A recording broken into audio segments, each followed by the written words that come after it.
My daughter and grandson are dead. Forget it. I will never forgive you. My mother's words pierced the air, each syllable an icy dagger. As a child, my mother was distant and cold.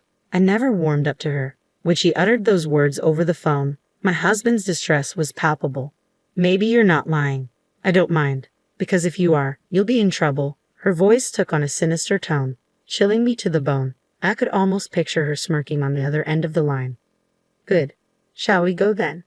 I think we are the ones who are really in trouble. I managed to respond before she hung up. My name is Lily, a 33-year-old office worker. I met my husband, Keigo, through my grandmother, who attends a tea ceremony class. I wasn't keen on meeting him. He was the grandson of someone from the class. But my grandmother insisted, saying, "Lily, please meet him just once." Reluctantly, I acquiesced. Approaching 30, I knew marriage was inevitable. To my surprise, Keigo and his family were genuinely kind. After a year of dating, I married Keigo. His family, with their prosperous business, was worlds apart from my humble upbringing. My friends and colleagues envied me, calling me spoiled. I was right that you two would get along, my grandmother beamed proudly. Keigo's family included his parents and grandmother, though his brother had passed away. Keigo had never lived alone before marriage, so his domestic skills were lacking. I found myself frustrated with his habits. He'd leave clothes strewn about and dishes unwashed. One day, he casually referred to me as mother. Shocked, I packed my bags and left. At home, I feigned loneliness, masking the truth about my crumbling marriage. When my grandmother inquired about my marital bliss, I forced a smile. "It's okay," I replied, hiding the turmoil within. But deep down, I knew the root of my unease. My mother. She had always been intimidating, casting a shadow over my childhood. With my father busy with work and my grandfather gone, her presence loomed large. My parents' house had always revolved around my grandmother, leaving little room for warmth or connection. When I was young and sought answers from my mother, her response was always the same: "Ask Grandma." It left me feeling like she wasn't interested in me, so I stopped confiding in my parents altogether. Yet my grandmother was different. Intrusive, yes, but she believed that following her advice would lead to happiness. As soon as I graduated from university, I left home. I didn't fully grasp what family meant, but my husband's family seemed harmonious. They always ate together, even if I was famished, waiting for everyone to be ready. My husband once remarked that this tradition persisted even after he moved out. 3 days after returning home from my escape, my grandmother, along with my husband and mother-in-law, appeared in my room. "It's my fault. Let's go home together," my grandmother pleaded. My husband looked remorseful. "I spoiled him too much," he admitted. I was swayed by their apologies. But as explanations unraveled, blame was cast upon me too. My grandmother sighed, pointing out my faults. Even my mother apologized, urging me to reconcile. Feeling abandoned, I left without a word. Silent in the car, my mother-in-law broke the tension. "If housework is too much, let's eat together. I'll cook for you and Keigo." But I couldn't find solace in her gesture. "No, I want Keigo to help with the housework," I asserted. Surprised, my mother-in-law questioned, "Isn't housework the wife's job?" I retorted, "I have a job too. We're not a conventional family. Keigo will inherit the company, but that doesn't make household chores solely my responsibility." Despite my silence, my mother-in-law persisted. Finally, I confessed my pregnancy, despite being told to keep it secret. My husband was thrilled, and I knew, amidst the chaos, a new chapter awaited. My mobility had diminished since my husband was to become a father. I wished he'd be a tad more cooperative with household chores. It's as simple as that. Irritation brewed within me as I hadn't even visited a maternity hospital for examination yet. Unexpectedly, my mother-in-law's demeanor shifted. From complaints to gentle inquiries about my pregnancy, it felt like a flip of a switch. Was this a split personality? Upon returning home, I found the room surprisingly clean. "Did you clean it?" I asked my husband. "I wish you'd have kept the pregnancy a secret," I sighed. He confessed that my mother had been a nuisance, bothered by the impending arrival of our child. "I'm sorry," he said earnestly. His sincerity moved me. Perhaps I should try a bit harder. Eating at my parents' house on weekends sounded appealing. His gentle suggestion left me with no reason to refuse. Despite knowing I should take it easy, I embarked on a challenging pregnancy journey. At the maternity hospital the following week, the doctor's confirmation brought immense joy. I promised to shower our unborn child with love. Eating at my in-laws wasn't as dreadful as anticipated. Their happiness about the pregnancy was palpable, especially my father-in-law and grandmother-in-law. "Come on, Lily, eat. You're carrying our precious there," my mother-in-law cooed, masking any hint of sarcasm. I reassured myself that I could manage, but as we sat for dinner the following week, I reached my breaking point. Despite my embarrassment, I mustered the courage to make a request to my mother-in-law. "I'm sorry, mother-in-law." My mother-in-law's smile abruptly faded into a grim expression when I mentioned my morning sickness. Feeling uneasy and unwell, I confessed that I couldn't wait until dinner time to eat due to nausea. However, her response was unexpected. "Morning sickness? Didn't Keigo tell you? We have a rule to eat only when everyone is present.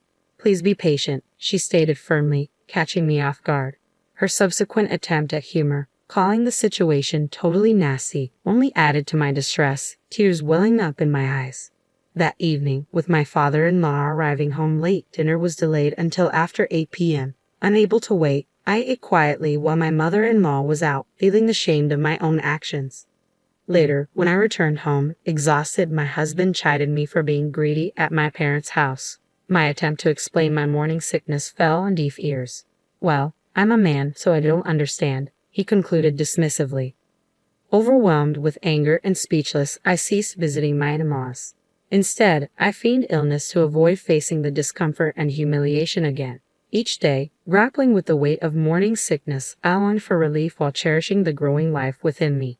Despite my father-in-law and grandmother-in-law's gentle reminders to take it easy, my mother-in-law's relentless insistence on my presence became a source of stress. Her incessant calls only worsened the situation, leaving me with a pounding headache. In the midst of my discomfort, I couldn't help but wonder why Keigo was the only one visiting my parents' house. The pressure from my mother-in-law weighed heavily on me, pushing me further into isolation. "I have severe morning sickness," I sighed, hoping for some understanding. "Ha, again? I guess that means you're feeling good," my mother-in-law quipped, her tone light. Feeling dismissed, I retorted, "Yes, even though I look sick, no one sympathizes with me. Just because you didn't have morning sickness doesn't mean everyone else is fine." Apologizing for the bad signal, she hung up. Frustrated, I packed my things and returned to my parents' house, entering the second half of my pregnancy. When I mentioned to my husband about wanting to stay home early, he casually brushed it off. Despite frequent calls and messages, I ignored them, feeling overwhelmed. Even my grandmother, usually gentle, expressed her displeasure, refusing to offer assistance. Despite the strained relationship with my in-laws, one silver lining was more time with my mother. Confiding in her, I revealed the tension with Keigo and his mother. Keigo's indifference towards household chores and occasional outbursts left me scared and isolated. When I approached my mother-in-law, she urged me to be patient, even after I showed her a bruise from one of Keigo's outbursts. Now, contemplating divorce after the baby's birth, my mother listened in silence, her expression stern. "Yes, I understand," she finally replied. With just one word, I responded to the chaos unfolding around me.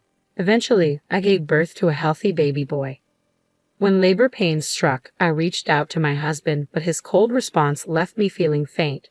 "I can't go. I'm busy with work. Just let me know when you're discharged," he said, indifferent to the impending arrival of our child. His callousness fueled my anger. So, when the day of discharge arrived, I chose not to inform him. And strangely, he didn't reach out either. As I made my way back to my parents' house, my phone rang. It was Keigo, demanding to know why I hadn't returned home yet. His voice, filled with frustration, echoed through the room. Silent shock engulfed me when my mother uttered her unforgivable words. "My daughter and grandson are dead. Forget it, and I will never forgive you." It was outrageous. Then, a voice, unfamiliar yet somehow familiar, spoke nearby. It was Keigo's mother. Accusations flew, and my body trembled with disgust. My mother intervened, suggesting we involve the police to address the abuse I had endured. With a firm hand, she ended the call and enveloped me in a tight embrace, offering the comfort I desperately needed. It was the first time my mother had hugged me in such a way, and in that moment, I felt an overwhelming sense of relief knowing she was by my side. As I watched my son sleeping peacefully with my mother, my grandmother returned, her footsteps echoing loudly.